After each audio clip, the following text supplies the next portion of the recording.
course, of course, of course." A heavy and undistinguished thud, which caused the ground to shake in certain parts of the wastelands, could not be ignored by anybody anywhere. The noise especially could not be ignored by Hindra. Hindra's face was almost literally green. His mind was barely computing what was transpiring before his own eyes. These giants could not stir themselves awake, not even Tuppence, who was now wandering around in the nomad land. Tuppence was one of a small family of self-aware giants, the only self-aware giants anywhere in this stratosphere. She did not possess the ability to escape, let alone wake herself up. His chest was heaving with rapidness. This wasn't supposed to happen. Things are out of order. They mustn't be out of order. His blue eyes were almost grey before he even finished his thought, and he was feeling an undiluted petulance toward Tuppence. She had awoken from her hibernation and released herself from her bondage. How the hell did she do that? A guttural noise came deep from within his chest, and the sound, so low but screechy, powered with velocity through the walls of the operations room. Now, being readily accustomed to the ways of the master, the creatures which had found permanent habitat within the walls and ceiling scurried further into the crevices, for they recognized their woeful master's lament. They had watched what was transpiring right before their very eyes many a time before, if they were privileged to live long enough. Otherwise, there were tales aplenty to share with new habitants. Every one of them knew that when the master's eyes turned grey, he could see things that he should not be seeing, like their very selves who resided on the walls and ceiling. These creatures of lament knew that imminent, though not immediate, destruction would come in all manner of ways to the creatures of the walls and ceiling. These creatures of insects and vermin and many foul things had no escape from these walls and ceilings, and they knew they lived where they did for sport for their master. A little three-legged critter would find its fate today, and it recoiled its fat body as far back into the double-layered brickwork as possible. It was now too fat to scurry and had been bred and designed to be that way. That every morsel of food it ate would cause it to become a fraction more rotund. Regardless of what the creature ate, there was no way its little body could reverse its weight. Even if it starved to death, it would die due to the strain on its organs from the weight that it carried. So, whether the master watched him die a long death by way of food, or took its life by the artistry of the master's own hand and mind, the creature would find its end. Its black hair turned as grey as the master's eyes fell upon it. The reason for the recoil and its instantaneous loss of colour was that its very master's eyes bored through the bricks right into the critter's very soul. The critter squeaked and cried at the sight of its master's grin, for the master's usually perfect features of red lips and white teeth were now bearing gangrenous. Master slobbered feverishly and chattered his razor-sharp teeth together as he reached through the wall. The critter had watched this happen to many a friend and foe, for not only was he designed to be fat, but he was also designed to grow attached to other critters for the pleasure of the master to watch and feel its woe, as the critter watched with woeful sorrow companion after companion going to their doom. And now it was the critter's turn, and he trembled and wailed. It recognized that its master got like this when something did not go his way, and the more his plans turned awry, the more grievous the master's behaviour. Master seemed more agitated than normal, and the little critter squeaked repeatedly as the master's crotchety hand, with his supernaturally elongated rotting talons, entered through the bricks as easily as though one was reaching through a puddle of water. The dark bricks rippled. The fat little critter could faintly hear every living thing scurry about for prospective hiding places, and in their panic, they did not know that the target had already been chosen. They were scurrying in every which direction, and then, with lightning quickness, cold bones snatched the critter in the palm, enveloping its entire body within the master's palm. It took a while for the scurrying creatures to realize the target had succumbed to its fate. The little but obese three-legged critter knew it was not his fate to die yet. Yes, he would die. It was just a case of when, not if this was the genuine fear. It really depended on the master, on how arduous a demise the fat little creature would have. The more agitated master was, and the vile the nature of his mood was directly correlated to how much fun he would have with his pet, and the little creature understood this and fainted in the palm of the master's hand. Its master, knowing this, used his own thumb to almost affectionately massage the fat little creature's heart to awaken him, and he kept massaging the little fat creature's heart so that it did not succumb to fainting again.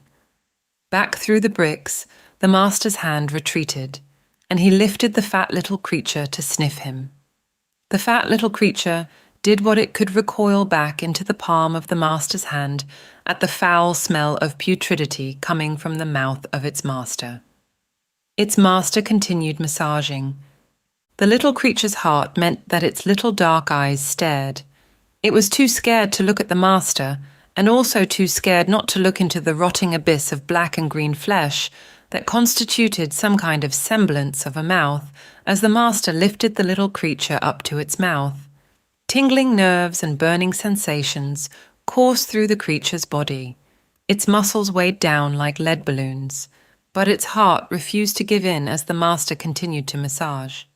The master would not let him faint, let alone pass away, and he walked his way through the control center and through a thick metal grey door into a room of unbearable, rotting stench.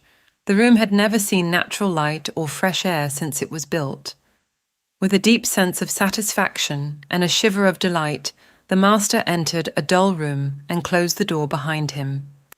The creatures that resided in the walls and ceiling of this particular room laughed raucously and let out maniacal screeches of delight, which sounded remarkably like that of a hyena. The more the fat little creature whimpered in sorrow or screamed out with fractured woe, the more the creatures scurried around and laughed and delighted themselves.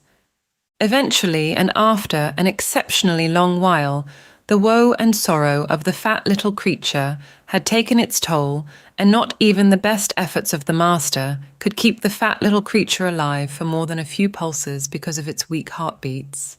The little creature could no more feel pain, despite the master's best efforts, for every nerve was damaged beyond redemption and could not be revived for more games, and not another part of the small fat little creature could be any further caressed. Despite its own pitiful state of barely resembling more than a tattered and burnt and broken-bodied toy, torn almost limb from limb, the fat little creature, with its last pitiful breaths, looked upon its master with a sense of love, knowing it had fulfilled its master's good pleasure and completed its service to its master.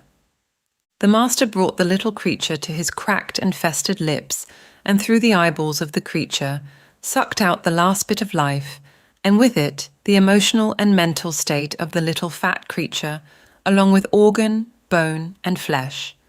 The master slurped and sucked with gusto, every bit of the creature leaving only the skin and fur. He laughed maniacally, and from the walls and the ceiling, a cacophony of maniacal, hyenic laughter joined him. The master threw his head back, and his body gyrated as he did so, and he exhaled as his crazy grey eyes stared with euphoria at the ceiling. He suddenly became very still for more than a moment or two, and then his breathing became deep and settled. He stood in this posture, as his hair grew thick and blonde again, and his skin became pale and like porcelain and perfect without blemish. His posture became upright and his muscles firm. Cloth of fine silk formed a silver tunic over his torso, and black silk pants covered his legs. The tortured black leather of unknown origin formed boots of feet and shin. His eyes turned steely blue, and his teeth straight and white, and his lips red. Hindra stood for a moment or two, making sure that the transformation was complete, and then looked at a full-length mirror that stood next to his pleasure devices and stared upon his own image. Self-satisfaction and personal adulation flashed across his eyes for a moment. He was perfect again. He banged yet another door on the opposite side of the black door and screeched to whatever stood on the side, "Clean up! I won't have any traces of blood or guts!" Before whatever or whoever entered the room to lick, chew, and slobber up the mess, Hindra was back in the control room. He was now clear-headed, revived, and calm, and ready to tackle whatever mishap had occurred with Tuppence. On adventure by way of a tune. Don't go down to the woods today, you're sure of a big surprise. This childish song had been a solid and thorough earworm in the ear of Brooke all day. Well, since the town meeting had occurred 2 days previous at least, she really could not remember. Nothing Brooke did would get this stupid song out of her head. Well, we are all going into the woods today, ready or not. Brooke was both excited and trepidatious. Trepidatious because she was heading into battle for the first day and not doing it alone, and excited about it because she was not doing it alone. It all makes sense in my mind. Brooke was putting her backpack onto the end of the bed to pack it up, just as she heard a tapping at her door. Bridie walked in without waiting for an invitation, and she sat on the bed just next to the backpack. "Hey, kiddo," Brooke gave her a little smile. "You all packed up?" Bridie nodded, her thick and wild red ringlets falling over her eyes again. "You nervous, Bridie?" Brooke eyed her. She looked so young still. Bridie shrugged. "Not really.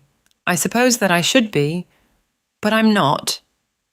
"Well, at least you know that you think that you should be a little scared. I'm not sure how I should be feeling. I thought that giants were just a myth, which is a bit dumb, I reckon, considering where we are and what each of us can do." Brooke narrowed her eyes at Bridie a bit as she continued packing. "What happens when you get older is that it gets harder to believe in the impossible sometimes, even when it is happening before your very eyes, which is the joy and magic of childhood. It is much easier to believe in the impossible. When you get older and the impossible happens, it comes with mental and emotional complications." She smiled at Bridie, who sat glued to every word. "The brilliant thing about you at your age is that you will get to grow older having already been in this stuff, and hopefully the wonderment of it all stays with you until you're old and grey and telling your grandchildren all sorts of fantastical stories." Brooke's eyes shone as she continued. "And your grandchildren will be glued to your storytelling, and they want to hear more stories. You insist that they are true, but as they grow, the looks of disbelief will grow, but they always want to hear the stories anyway, even if they insist that they don't. And your eyes will twinkle, Bridie, because you know better." The pair laughed and were interrupted by a knock on her door. "There you are, you two." It was a townsman who was coming with them on their journey. "We are ready to head out in about 15 miles. See you in the courtyard." "We will be there shortly. Thanks for telling us." The townsman nodded and left. Both Brooke and Bridie looked at each and took a deep breath. "Let's not think about it, Brooke." Brooke reached out to tussle Bridie's hair. "I wholeheartedly agree. Let's go by your room and get your backpack." Brooke put hers on her shoulders and exited the room. Walking along the cobble walkway, Brooke noticed Bridie side-eyeing a boy of about her age. It was the first time Bridie had seen him since her first encounter in the town of Naomi, and he had caused her no end of strife regarding her cup of coffee, and Bridie was still reeling about it. Bridie looked a little red-faced and a little wide-eyed at the sight of him. Brooke grinned to herself. The boy did not seem to see Bridie, or if he did, he sure was not letting her know. Brooke whispered, "Who's that?" "A loud and very, very clumsy person."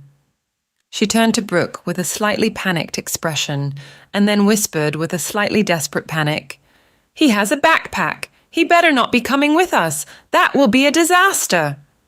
Brooke said nothing. She just smiled as they walked through the door of Bridie's room. As Bridie was collecting her bag, Brooke could hear a tune. It was the same tune that had been stuck in her head.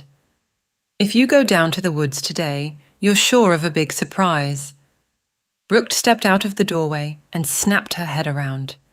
As quickly as she did that, the voice was gone, and she could see no sign of anyone.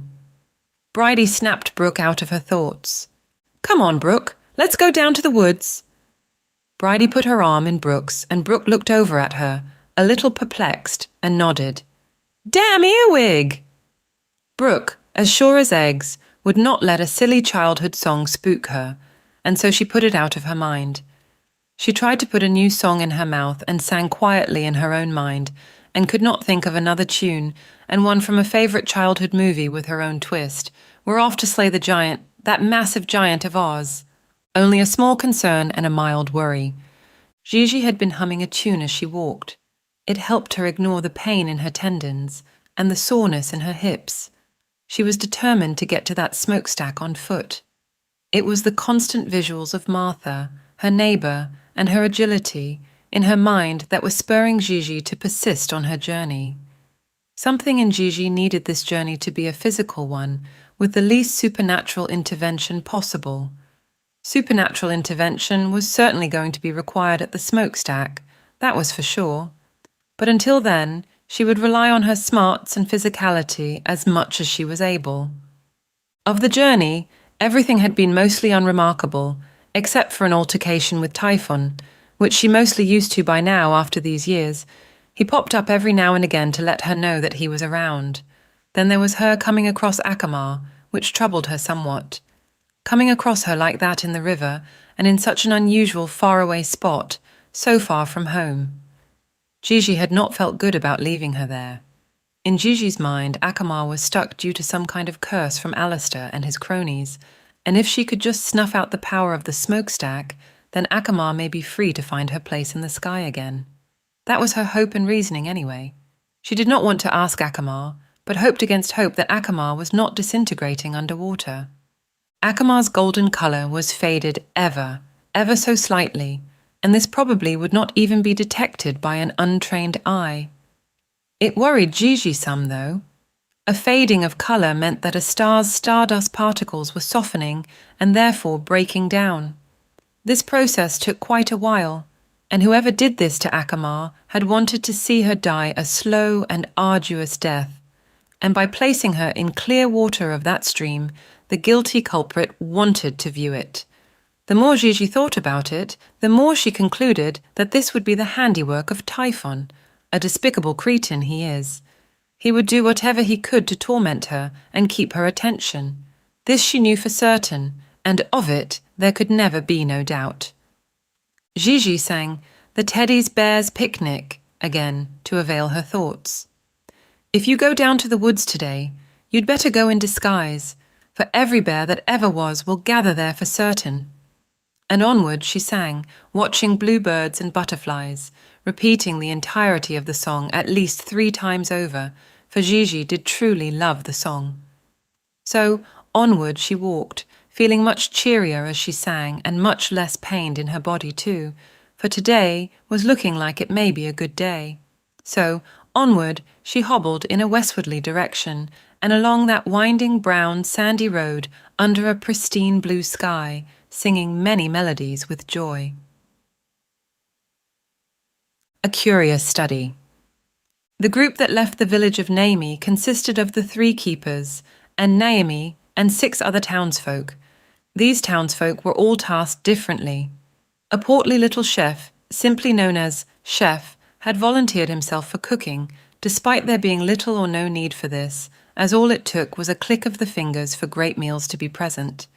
The prospect of good old-fashioned home cooking was far too much to resist, and the vote was to have a chef come along for the ride.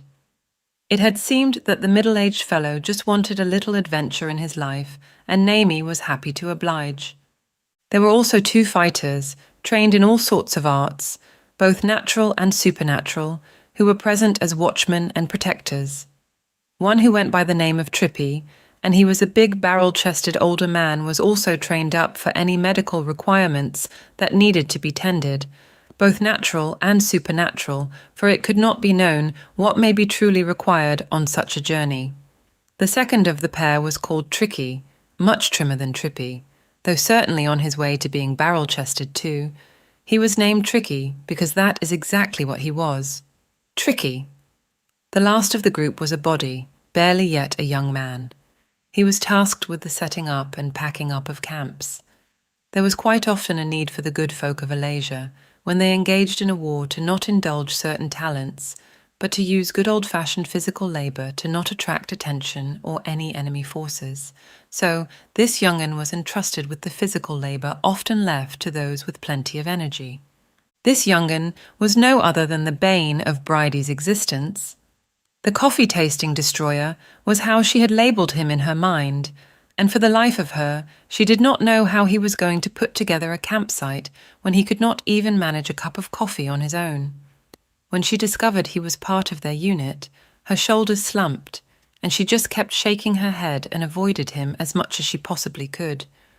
If he noticed, he sure did not say. He just nattered his head off to whoever would listen to him. The team had been walking for the entire day, heading toward northeast. At their last check-in, the giant had been still heading north. Neither the soldiers nor Naomi had identified conclusively why the giant had continued its northward trek. The Northlands contained nothing but barrenness, not snow nor desert, not heat nor cold, just a lot of barren ground. Every time they checked in with the giant, they could not even tell the distance it had made, nor could they determine exactly where he was. There was not a single marker anywhere, not a shrub, not even a stone, and there was not anything even on the horizon when they scanned the perimeter to make any markers. All they could determine was how far the giant had travelled. That was it.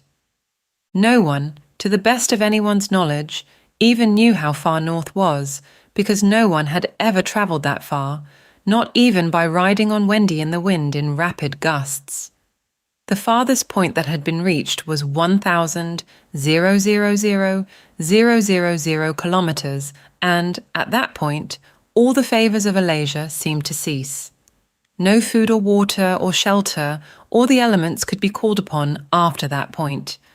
All of the residents of Alasia surely could not carry enough food and water, and if they could carry that much food, most of it would not be edible anymore. The giant had walked over 100,000 kilometers. This team knew this for certain, for Naomi had the calculations. What Naomi did not know was how on earth they would catch up to the giant, and had been questioning whether his mission was futile, since the giant had covered so much ground in such a short period of time. The giant had only gone 10,000 miles when he had first called the meeting. He questioned whether they were travelling for naught, and in the end decided, even if the mission were futile, the training exercises would be invaluable for everyone. Everyone, including himself, needed to know how to both magically and non-magically survive. The rumours circulating around about Hindra surpassing his father in ruthlessness were true. They could leave no stone unturned and had to know to live manually. The team guards, Tippy and Tricky, and used the terms premier power, low power, and no power, in referencing using skills with or without the power of Alasia.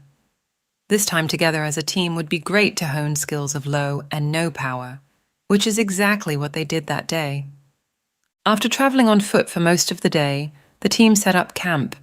Bridie went straight to making a couple of campfires, one to sit by and one to cook on for Chef. She most definitely was not entrusting the coffee-wrecking boy with the task. Who knows what he would do to the campfires? Brooke, instead of multiplying the water she had taken to task, walked to the stream to collect water in buckets.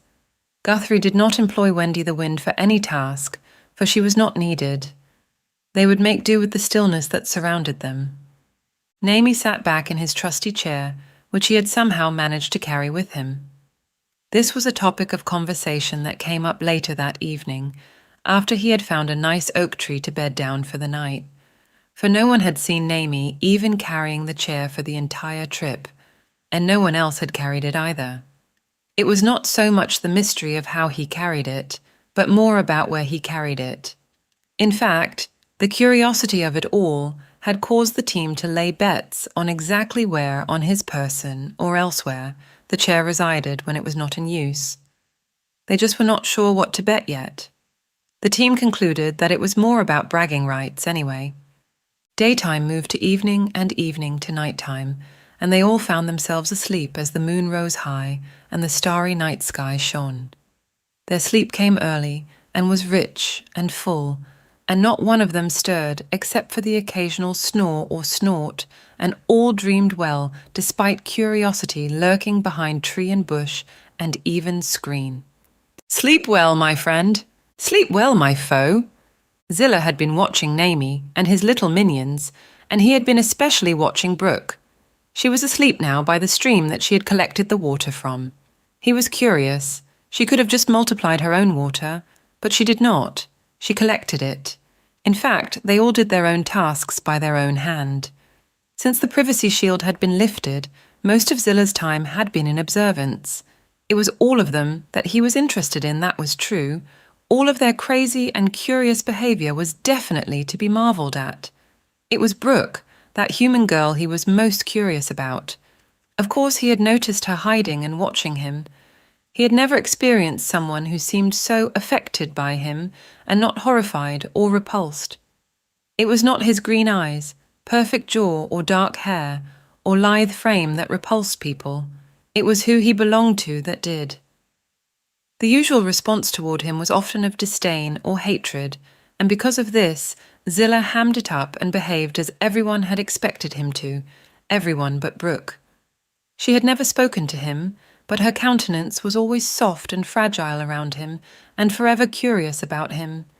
She liked to watch him, this he knew, so now he watched her back as she slept soundly by the stream, as one hand dangled in the water. He cocked his head as he sat cross-legged beside her, unsure of himself. Tomorrow would be a big day, a shocking day. He had already seen it. He did not know his own role in it. Would he be friend or foe to her or her friends? He could not know at this point. Dream well, Brooke. I shall be here tomorrow, either friend or foe. He stood and flew off into the dark night.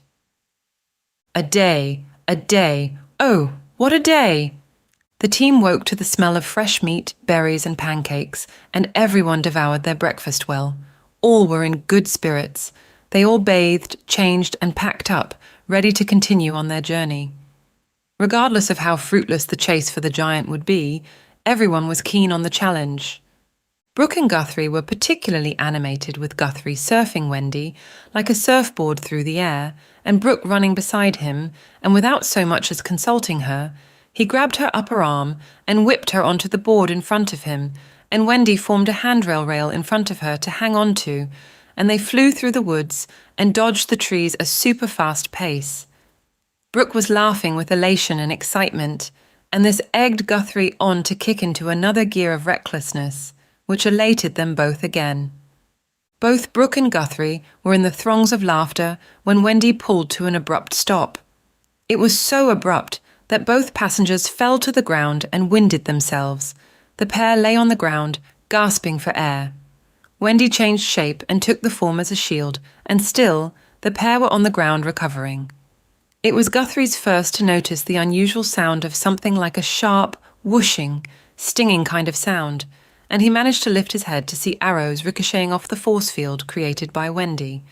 It still took him a moment to sit up on his elbows, but he did so, and he glanced to see what condition Brooke was in, and she, too, seemed to be in recovery mode and was sitting upright, also looking at the flying arrow.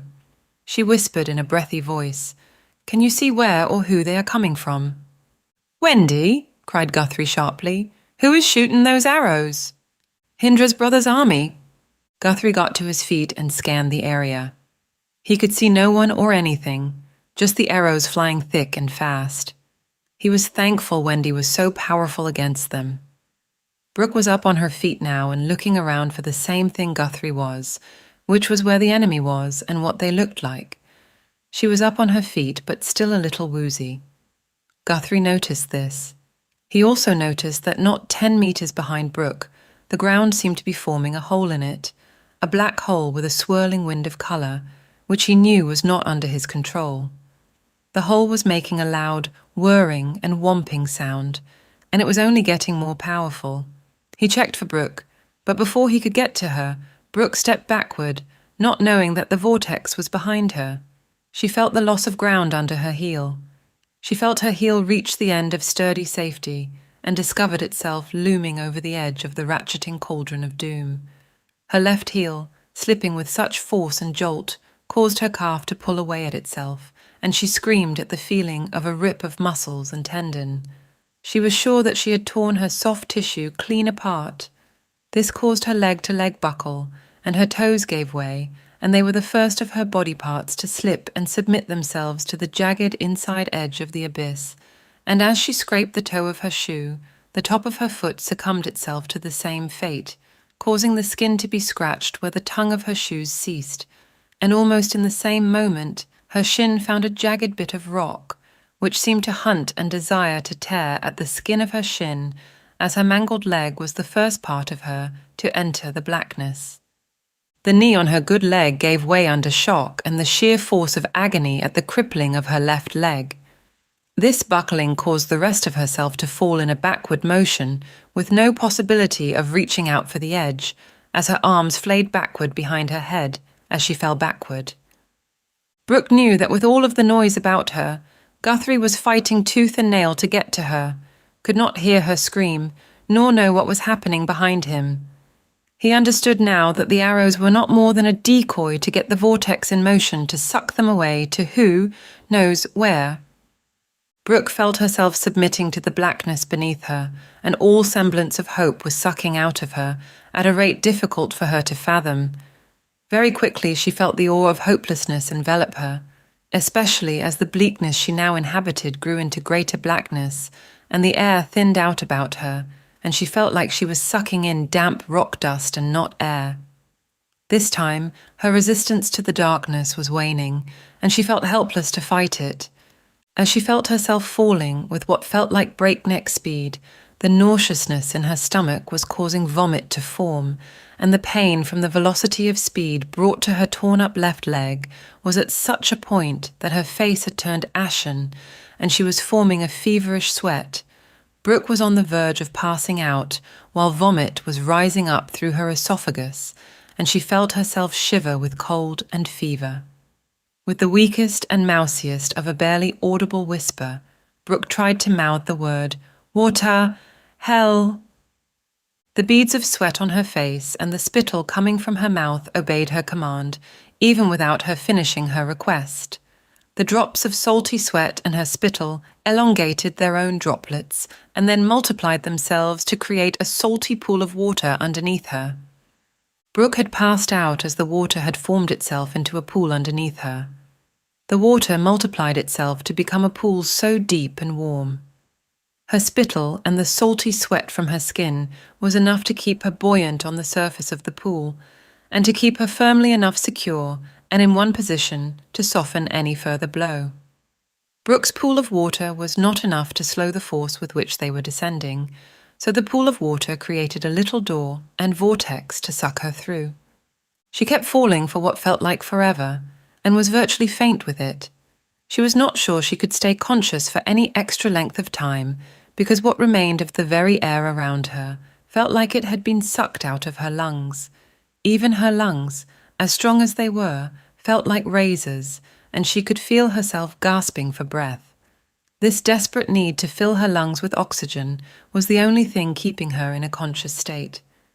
She could feel tears in her eyes, welling up for the physical pain that she was in, but felt too weak to cry out. Her limbs were feeling like jelly and pins, and needles could be felt throughout her extremities. The only thing that she could be grateful for was that the water beneath her felt like a soft cushion and was a soothing presence on her body. Brooke was not even sure that she could be grateful for this. On one hand, the water had soothed and caressed her bones and soft tissue, and she had relished the comfort and bliss. The caressing and cushioning of the water contrasted with the agony that she felt in her leg and her chest and lungs, which were tensing and tightening almost beyond measure. The keeper of the water was in a pure state of both pleasure and pain, and her conscious mind did not know which signal to invest itself in, as she found herself in these extreme states. This was causing duress in her mind and a desperate sense of loss in her heart. Her thoughts were being broken up into little pieces which she could not piece together. Her mind was fracturing, and she could not know it enough to know this was occurring. A discordant symphony of mixed signals plagued her body and mind. Her thoughts were moving from the distinct knowledge that she did not know if she was asleep or awake, or in a soft, comfortable waterbed, or having her chest and lungs ripped out and her leg being flayed. Brooke stared at the black abyss above her. Her breath quickened further. Adding to her strain with worsening anguish was that she could feel a panic attack beginning to rise, causing a further tightening in her chest and giving adequate cause for her fingers and hands to seize up because of her tightening knuckles and the early sensations of pins and needles. Brooke was defeated, and she would never know the level of delirium that was taking its toll on her. In her helplessness, her subconscious mind tried to subdue her with an alternate reality. She was beginning to see whirls of color in front of her eyes and all kinds of peculiar shapes and objects which she could not identify in her current condition. She continued to stare into the blackness while she watched the colored and unfamiliar shapes form. These forms morphed into shapes and objects like the fairy floss that she loved so much from childhood. Then she could see the morphing of unusual blobs and colors begin to form the white wooden horses of a carousel, which she too remembered from her years as a toddler. These were some of the first memories that she could recall. Her father had ridden on with her on a white dappled horse that slowly gyrated as it went around the merry-go-round. She could remember the tinkle of a little tune that played. She remembered smiling at her mum as she went around for a second time, and Brooke remembered that her mum smiling back at her had delighted her so much that she bounced up and down on her bottom, barely able to contain her excitement. And then, in an instant, the memory had gone, and she was back falling into the abyss. And there Brooke was back in her own reality, and her very real duress was almost too much to bear. She wanted to cry out and sob and forget where she was and go back to that place so badly. She wanted to break out of this torturous place of both agony and soothing. She couldn't relieve her emotional pain by crying out for the agony, and she couldn't relieve her emotional agony by lashing out with the physical body. All she could do was endure. And Brooke, the keeper of the water, the great water-bearer that she was supposed to be, was nothing more than a pile of dead, but living meat with a soul who seemed to have no redemption. All that could be left to be done in Brooke's mind was to give herself peace and rest. For fleeting moments, she could think of one way to achieve her task. She had to channel her failing mind and use any strength that she could be the source of her own relief. All that she needed to do was to channel her own mind enough and focus long enough to draw her hand to her mouth and nose. If nothing else, it gave Brooke something to focus on, if she could only lift an arm against the velocity with which she fell. So, Brooke managed to channel her thoughts on the sweet relief her hand would bring once she brought it to her mouth and nose. Channeling her thoughts helped ease part of the agony that she felt. She did not know how long she had been descending into the abyss. She could not tell whether it was moments or hours or even days, and was not even aware of how much delicious relief came at the mere thought of her willing demise into self-depreciation, that the mere thought of this relief, it sent her almost into an almost unconsciousness. And then, whack. She felt herself involuntarily landing on something, though she couldn't tell what. Her neck landed on what she vaguely thought was a bar or log, and she felt her neck and her larynx jar. She also felt the legs, or rather the back of her knees, land on the same kind of log or apparatus, and she let out a scream of pain as her leg landed. Her eyes widened and expressed a myriad of emotions in a mere millisecond, as her eyes landed for a millisecond on a hooded face that she could not make out. In that very quick second, she did not know what she saw exactly, or even if what she saw was real. Brooke, with her left lower leg torn looking like an animal, had torn her flesh, and with her muscles like jelly, passed out. Breath barely passed through her lips from her worn-out lungs. Guthrie watched her fall horrified, knowing that there was not a damn thing that he could do about it. The vortex was still whirring and whomping, and his own head was throbbing. Wendy was still staving off the arrows in front of him, and he was again helpless and out of his depth. He and Brooke had taken off so far in front of the rest of the team that unless there was cause for concern, it would be hours before help came. So again, there was Guthrie once again helpless and under the shelter and protection of Wendy, who stood faithfully as a shield, and he listened despondent and feeling wretchedly helpless as one by the arrows flew without relent, and he could just hear the clinking sound as they hit the shield as the open vortex with its swirling myriads of colour had swallowed and sucked up. Brooke was inching larger and larger before his own eyes. He could do nothing at the moment but retch his guts up repeatedly right where he stood. All was jolly and fine with the rest of the time. All were regaling stories of times gone by as they walked their journey once the stories had subsided. Bridie had even managed to coerce all into singing, "If you go to the woods today, you're sure of a big surprise." She had taught everyone the words to the song and convinced them all to sing it, even the big burly guards, because she said it had been stuck in her ear like an earworm for days and days now, and if they sung it all together, they may rid her of her ailment. And so, for her sake and love of Bridie, with both baritone and sonata, they sang the song long and loud, and for many a mile in front of them. To be continued. About the author, R.E.Collins. Roxanne was born and raised around the coastlines of Western Australia, spending a lot of time at the beach, and when she wasn't wandering and exploring the bushlands. When she wasn't doing this, she was playing sport or reading and trying her hand with writing short stories. She resides with her family and crazy pet cats who help keep her inspired, as do her friends. The Keepers of the Sacred Elements is her first novel, a request from the author. Your support plays a valuable role in enabling me to pursue my passion for writing and to be able to deliver my work to you. I kindly request a small but impacting favour, leaving an honest online review of my book at your place of purchase. Your feedback is invaluable, as reviews are the most essential part of having my work distributed and compensated. Reviews are how bookstores determine whether they will distribute and promote a book. I am thankful that you have invested your time and resources into my book. You help fuel my creative journey. I am thankful beyond words for each review, which brings me one step closer to fulfilling my next work.